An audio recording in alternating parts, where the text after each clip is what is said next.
This album chaperones rock and roll into a darker place and conjures up a sinister atmosphere of misery and hopelessness. Welcome to the 1970s.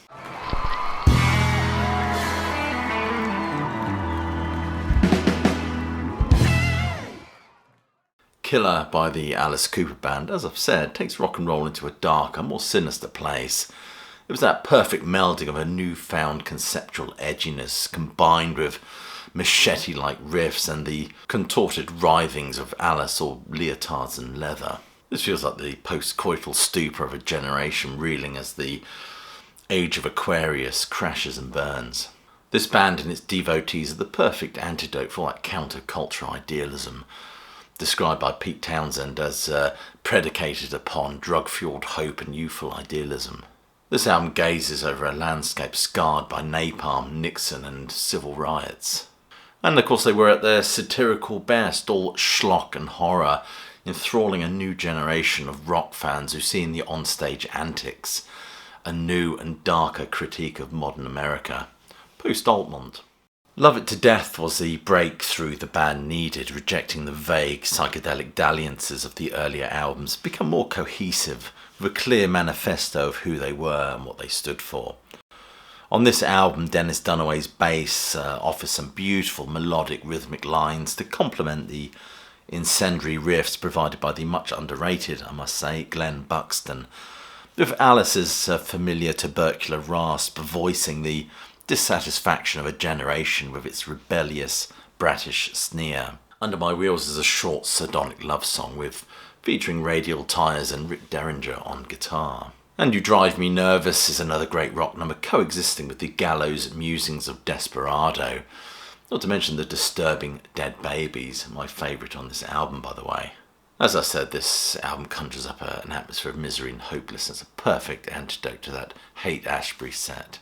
I love this record. It's a wonderful tapestry reflecting everything that was great about the evolving rock scene in the 1970s. Loads of Bowie-esque camp, all the menace and unhinged shenanigans of the Stooges, and Jagger-infused charm, of course. The contrasts are noticeable from the horns on Under My Wheels and the muscular guitars on Be My Lover. Some say a honky-tonk woman homage, and the unhinged nihilism of Halo of Flies, the unsettling Dead Babies and the brooding Desperado. The band strike an uncanny balance here between epic, progressive pieces, uneasy psychedelia and pop sensibilities. But the eclectic nature of this album is symptomatic of this band's evolution. Originally calling themselves the Earwigs, a kind of Beatles parody before calling themselves the Spiders, they eventually decided that the Nas was the best name for them. A bit of a homage to the Yardbirds song, The Nas Are Blue.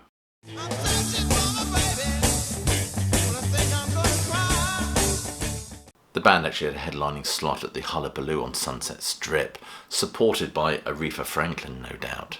Dennis Dunaway says in his wonderful autobiography that we were the first band to do all that shock rock theatrical stuff. Although I think Screaming Jay Hawkins singing I Put a Spell on You from his coffin, well, he might have something to say about that.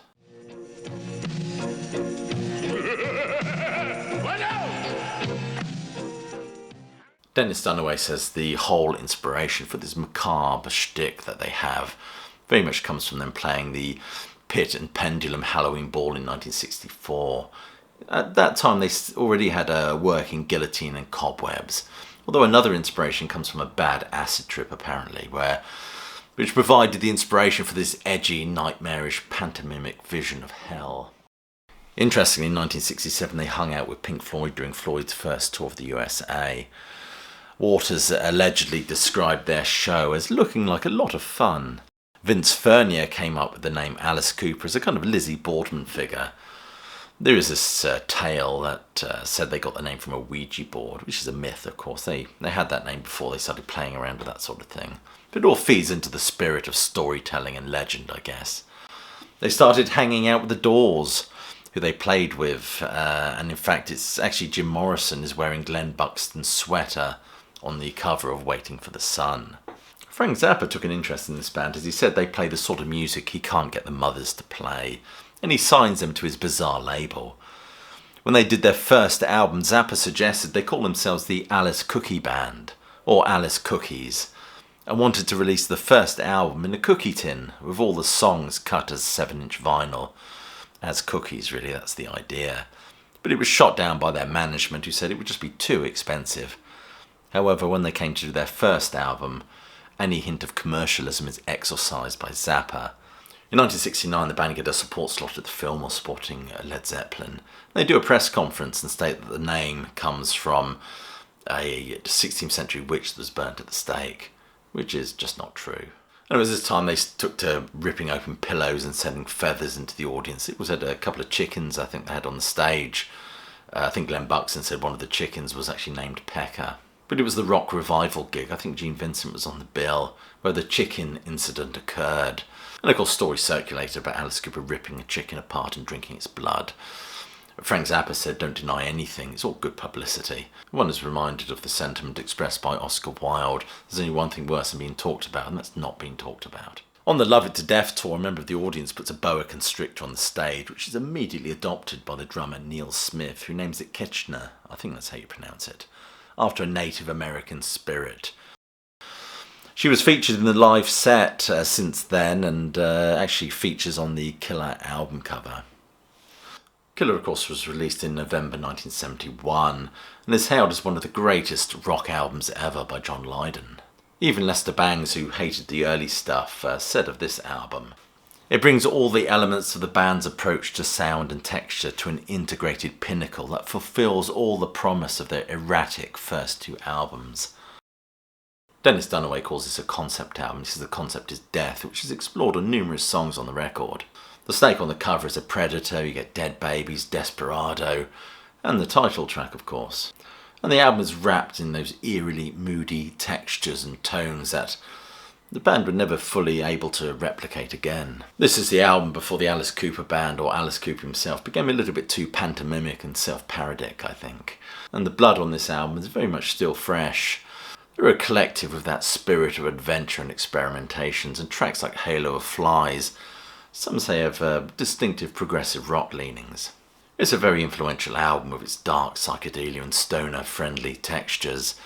Sounds like it's very much paved the way for the likes of Rob Zombie, Marilyn Manson, Uncle Acid and the Deadbeats, every band that encompasses horror and doom into their music.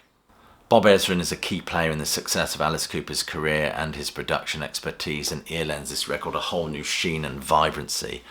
It is an album packed with nuances and interesting tones. The sound has been described as cavernous in places, moving the band from that garage band feel to something more panoramic, yet equally as foreboding. There is no doubt that Ezrin's impact was pivotal, with the songs expertly layered with instruments beautifully framing the melodic themes.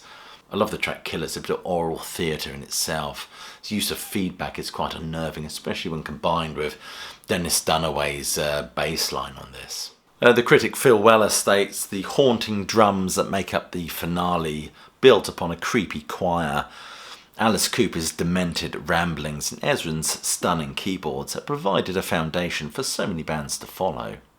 But Alice Cooper has always had one eye fixed on presentation and those macabre theatrics. There was a solid emphasis upon image and presentation from the very beginning. The cover of this album is where it all comes together for me, where the sleeve fully represents the music, a kind of visual representation of the whole ethos of the group. That close-up shot of a snake, tongue elongated, a blood-red background, and the childlike scrawl of the band's name, and the album title extending a prominent middle finger at the mores of Middle America. What makes this album special for me is that raw garage rock feel, somehow oddly married to those Bob Ezrin intricate arrangements. This album certainly has a cinematic scope, and of course we must doff our cap to Bob Ezrin here, who sees the wonderful tones and textures emerge from the energy and power of the music. For example, the wonderful horn section on Under My Wheels and the beautifully layered guitars on Halo of Flies. Let's talk about the songs on this album. Under My Wheels is perhaps one of the greatest openers for any record. The energy and swagger of this one is quite staggering, actually. It has certainly a sort of proto-punk elements, something of the New York Dolls about it, although I believe this album actually predates the first New York Dolls album. The horns sound excellent with some added guitar by Rick Derringer. What's interesting is that the opening line, "The telephone is ringing," is the present continuous tense. This certainly adds a sense of urgency. I think, to what is unfolding. It's deliciously twisted and dark, which very much defines this record from the get-go.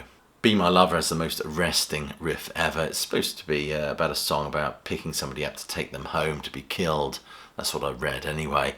Michael Bruce says it's merely about meeting a girl in a chick bar. Get Halo of Flies, which is about the secret organisation of spies. It even sounds like the beginning of a spy thriller. There's something very James Bondy about it. And it employs the lexicon we'd expect of such a number. Words like daggers, secrets sold. And it has a semantic field which immediately suggests espionage as a theme.